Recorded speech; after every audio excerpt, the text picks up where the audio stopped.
ब्रह्मचर्य हे साधारण मनुष्याला माहीत नसलेले एक वरदान आहे। ब्रह्मचर्याच्या पालनामुळे मनुष्य आपल्या असाधारण जीवनाचे रूपांतर अधिक प्रगतिशील आणि स्पष्ट व्यक्तिमत्वात करू शकतो।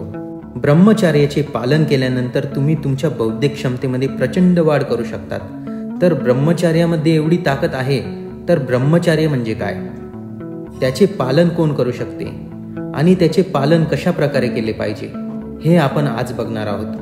तर ब्रह्मचर्य म्हणजे काय, तर ब्रह्मचर्य हा शब्द ब्रह्म आणि चार्य या दोन शब्दांनी बनला आहे।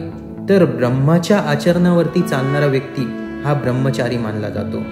तर ब्रह्माचे आचरण म्हणजे छोट्या छोट्या गोष्टीतून आपले लक्ष काढून घेणे, जसे की खानपान, वाईट सवय, वाईट आचरण, वासना या सगळ्या भौतिक गोष्टींचा त्याग करून फक्त ब्रह्माचे आचरण करणे यालाच ब्रह्मचर्य म्हटले जाते।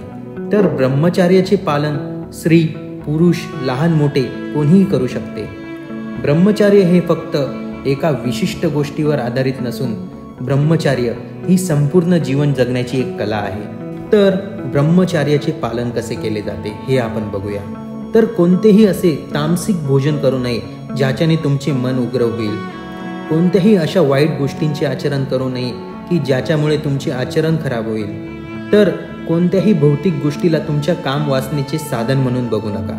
तर अशा अनेक छोट्या छोट्या क्रियांमधून तुम्ही ब्रह्मचर्य प्राप्त करू शकतात। तर सोप्या भाषेत सांगायचेच झाले तर भौतिक गोष्टींचा आनंद न घेता आपल्या आंतरिक मनातील ऊर्जेचा अनुभव घेणे म्हणजेच ब्रह्मचर्य। तर ब्रह्मचर्याचे पालन केल्यामुळे तुम्हाला काय फायदा होईल, तर सगळ्यात पहिले तुम्ही व्यर्थ गोष्टींना वेळ देणे कमी कराल। तुमच्या बौद्धिक क्षमतेमध्ये वाढ होईल। तुमच्या दैनंदिन कामामध्ये तुमची एनर्जी लेवल ही खूप जास्त पटीने वाढलेली असेल। तुमचे निर्णय योग्य दिशेने वाटचाल करतील व याचा परिणाम तुमच्या चेहऱ्यावर, शरीरावर आणि जीवनात स्पष्टपणे दिसून येईल।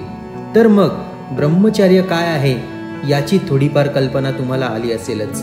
त्यामुळे आपल्याला मिळालेल्या या वरदानाचा उपयोग करायला शिका आणि आपल्या जीवनात खूप मोठा बदल झालेला तुम्ही बघालच।